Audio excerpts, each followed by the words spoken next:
My name's Mica Bowman, and I'm here with Dylan Lewis in his studio in the Western Cape. How are you doing, Dylan? I'm good. Thank you very Good to much for have you having here. me. Thank you, thank you. So I was hoping that we could have just a little bit of a chat today, and so I can find out a little bit more about your history, really. I mean, you're an incredibly well-known sculptor internationally, primarily for your animalia work. But as we've just seen in your studio, you're starting to move into some new territory. So can you start by telling us all a little bit about how your career started? Well, I was fortunate to grow up in a family of artists. My father was a sculptor, mother a painter, grandmother a painter, and great-grandfather an architect. So I grew up in a family tradition of art. When I left school, I was determined to pursue a career in art. Enrolled in a fine arts course here in Cape Town and failed first year, which was the end of my education. The start of all great artists. It can be. It can be. So I then, I was disillusioned at that time with art, and my other deep interest has always been nature. So at the time, I thought I'd pursue a career in nature conservation and work and live in game reserves in southern Africa.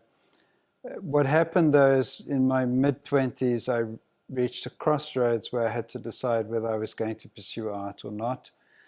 Decided at the time that that is what I wanted to do. Enrolled in evening classes in painting and began my career as a figure and landscape painter. And then in time, sculpture started to emerge and grow to the point that it became an all-consuming passion, at least in a creative sense. Amazing. And you were very drawn to nature initially. And so your initial sculptures were animal sculptures or more varied? Tell me about kind of the birth of the artist that everyone knows and loves, at least the artworks that we've seen so far, I should say. Yeah, I at the time that I began my career, I was living in game reserves near the Kruger National Park.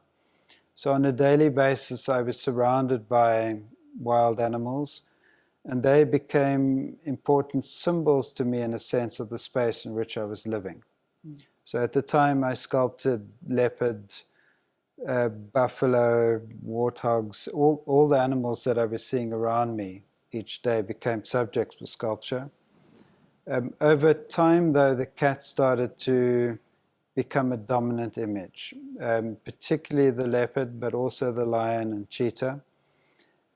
The sense that I make of that is that of all the animals that I was seeing around me, the cats were powerful symbols of something internal. So in that sense, in a mythological sense, the lion in the savannah and the tiger in the jungle are symbolic of something that roams within the human psyche. So cats, I think, became that for me, which then became a really intense focus over a period of 10 years where I was sculpting only the cat as an image in all different forms. My working methods have always been to work from life, both with the human figure and the animal. So in those days, I spent a lot of time with leopard and lion in the wild. I worked with captive animals as well in terms of getting more detailed reference of the anatomical form and behaviors, and then also dissected lion and leopard to get a deep understanding of the physical anatomy of the animal. It's interesting. A moment ago, you said, that it's sort of reflective of kind of the animal within us, I suppose. And I think it's interesting when I think of your lion or cat, big cat works. There is a human element in there, but it's usually in the sort of loose clay areas. It's something I love about your work, that you can see your fingerprints, that there's a real tactile nature to them. There's so much of you and your energy that remains, you know, within the bronze, which I think is a challenging thing to do as an artist, to really put yourself into it, even though it's of another subject. Yeah, yes. And so the sense I make now of the animal works in that particular context is that embedded within those sculptures, there's a lot more going on. It's not simply an observation of the animal and a representation of that physical form of the animal without some particular charge behind it. In my case, the sense I make of that focus at this point in my life and career is that at the time I was part of a very fundamentalist religious group. My family were. I was into my 30s. And within that context, you know, fundamentalism has some wonderful values for some and at certain times. So it's no comment at all or value comment on fundamentalism as a path in life. But what fundamentalism does do is it excludes aspects of the human experience and the psyche as taboo. So in that context, I was living within a community where human experiences like sexuality, sensuality, and violence were taboo. So they, in some way, were then channeled, in my case, through the cat form as a means of expression. So although they appear just to be, and at the time I could, in some sense, distance myself from that experience, big cats are deeply symbolic of all of those attributes in a very literal way. So for me, the animal emerged as a form through which I could hold, explore, and anchor experiences that I was not yet ready, in a sense, to engage with consciously. Or that to only talk happened. About, or... Yeah. That's very interesting. And do you think the later work, or the work that you're doing now, does that connect still to those kind of early roots, as it were, of expressing yourself deeper and deeper as you age and as you develop, both as a human being and as an artist? Because I mean, the sexuality, rage, these things that are taboo in society in general are still fundamentally part of us as human beings, and actually need to be spoken about, or it creates a sort of repression. Do you feel that your work now is kind of a further expression of that? Or have you moved away from that? Was that moment belonging to the cats and you've moved on? No. The way I make sense of it is that as I started to become more conscious in a sense of those attributes and more open and accepting of them, because at a certain point I moved away from the value system of my conservative beginnings, and I now to some degree live in an opposite position, and I believe that's more as a response to an energetic shift. So if I had, for instance, grown up in a libertarian community, I might now at this point in my life be deeply interested in very conservative, rigid values. Interesting. So I see these not as kind of moralistic, judgmental trajectories of the intellect, but rather balancing of deep energies, you know, in trajectories of life. So in my case, I began in that very rigid conservative position and have moved over time to balance that energy. But fundamentally, every rock needs to be overturned at some point or another. It just depends when, as an individual, you get into it. Some have that journey, yeah. If you're lucky. Yeah. You're lucky enough to turn over all of the rocks, as Or it if were, you, in your lifetime. Or if you're unlucky enough. I don't think a lot of people are comfortable doing that sort of work. Sure. And we were saying earlier, I think it's the plight of the artist to be the most introspective of us humans, to look the furthest within themselves and unfortunately share, or luckily rather for the rest of us, to share your findings with the rest of the world in almost a scientific capacity. I think the development rather of your work is a physical manifestation of that inner work. It is. In my case, so that as I integrated and shifted and started to become conscious of those particular energies and no longer reject them, my work changed. So that my work became more human, first part human, part animal, and then ultimately fully human. So that, and those same energies are expressed now in my human figure work. So I can no longer, in that sense, separate myself from that energy. It's very obvious and very clear in its expression through the male and female bodies. And in terms of the human experience, I'm interested in exploring in physical form, the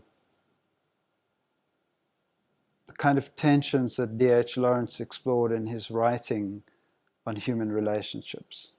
The intensity of the love and the hate, and the connection and disconnection that seems to underpin almost all of the human experience in one way or another.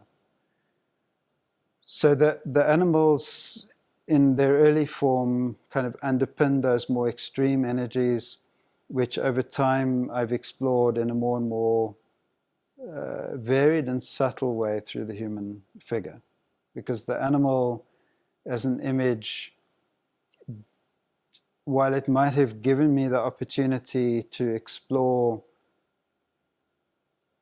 the predatory intent or the sensuality or the sheer power of those animals, it didn't give me the vehicle to explore the subtlety of the human emotion and human experience.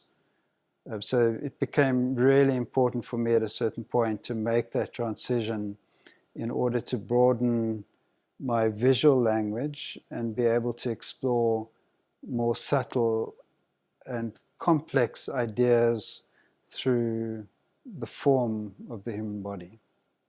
Which is a very complex form to be looking at these complex ideas. And a lot of your figurative works are very sensual and very kind of connected. And there's a real classicism behind them. I feel you can really see the European influence within those works. Can you tell me a little bit about your influences, I suppose? Have you been greatly inspired by any great European artists, either historical or contemporary, when working on these latest works? I've always been fascinated or drawn to, at least, the figurative classical tradition.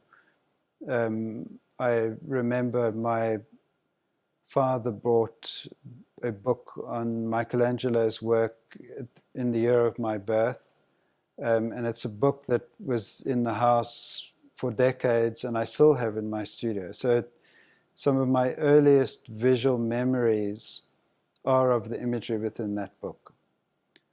So I think for me it was both early exposure but also a resonance with that particular tension that Michelangelo explored within his work, Dante in his writing, and more particularly Gustave Dore in his illustration of Dante's work, and then obviously Rodin, as all of them inspirational. But there are many sculptors working today whose work I find particularly admirable. But there's something about the kind of swirling energy and the agony and the ecstasy of those kind of great romantic, in the true sense of the word, poets, writers, and sculptors that resonates for me at a deep level. It's interesting because I think the artists that you reference, and Rodin in particular, Rodin I think was one of the first, which is why we know him as the father of modern sculpture, to really push the boundaries in terms of what the human experience was and how to deliver that in a physical form. Someone like Michelangelo, who of course Rodin was looking at, was incredibly skilled, but contained because of societal norms at the time were actually, historically, people weren't ready for that. And I think it's interesting to have these kind of big artists that come across every so often historically, and to see how those boundaries are pushed every time. And I think Rodin was the last great push forward in terms of handling the uncomfortable topics. And interestingly, a lot of those works have only really seen great popularity now, where I think people have the headspace to engage with it.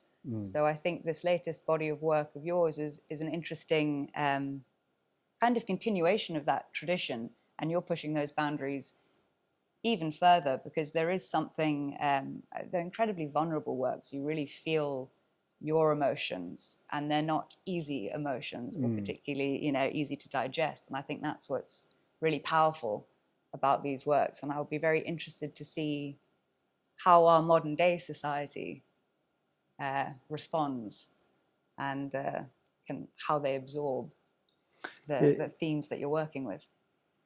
Yes, no, I the image that or the idea at least that I have in mind when speaking about my work, I borrow from Jung, who said of his own work that he sought to find the image in the emotion of life, because that he felt that if he couldn't find that image, he'd be torn to pieces by the emotion.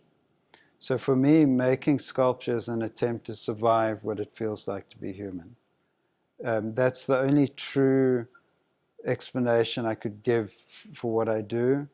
I think there are many, many great creatives in all the different disciplines that explore that and have explored it.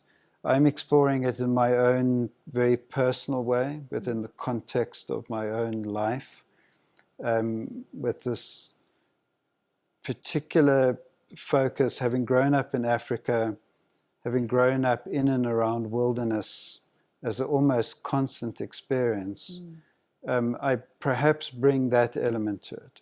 So these more recent works are perhaps a combination of European classical tradition and a kind of African animist nature. Certainly they borrow on the forms of nature and the energies of nature. So in that sense, there might be a slightly different perspective than the truly European artists like Michelangelo or Rodin. Yeah, and in a way, it's a less contained experience, because I think, I'm half South African, but I didn't grow up here. But my experience whilst being here is it is a very different way of life. It's much more engaged in nature. And I know that your experience has been really, really entwined. And I think in a way that must have allowed you to engage with your art and with yourself and with your expression of that in a very kind of I don't know the right word to use. I want to say sort of uncontrolled or raw, very powerful, very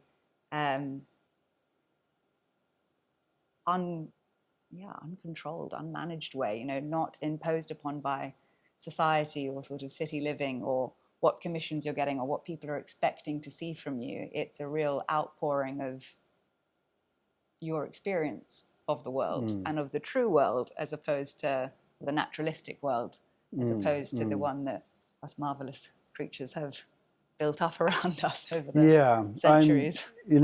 I think many contemporary artists, naturally their interests are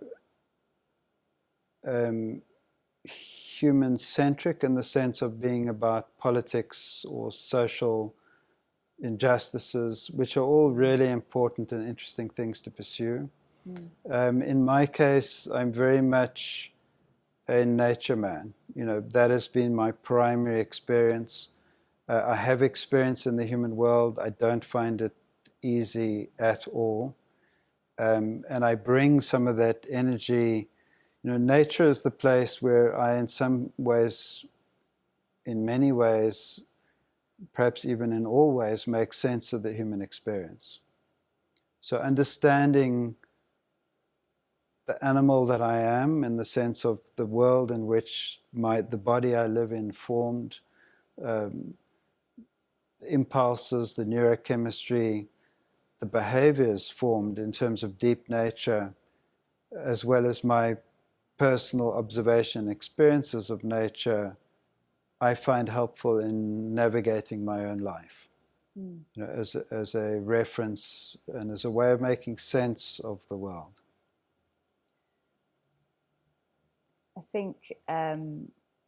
I personally think that it'll be very interesting for your audience to engage with this latest body of work that you've been working on. I think in the modern age, there's increasingly more and more desire to get back to our roots, to get back to nature. I don't think you're the only person that struggles in the modern world that we've created. It is fundamentally unnatural. And so I'll be curious to see how your collector basis responds and whether they resonate with it. Do you think that in terms of the audience for your earlier Animalia work, do you think that many of them will follow you forward with your latest figurative work, or do you think you're appealing to a new audience, perhaps an audience looking for something a little bit more kind of emotionally meaty, as it were, to engage on another level, or do you think there'll be some crossover?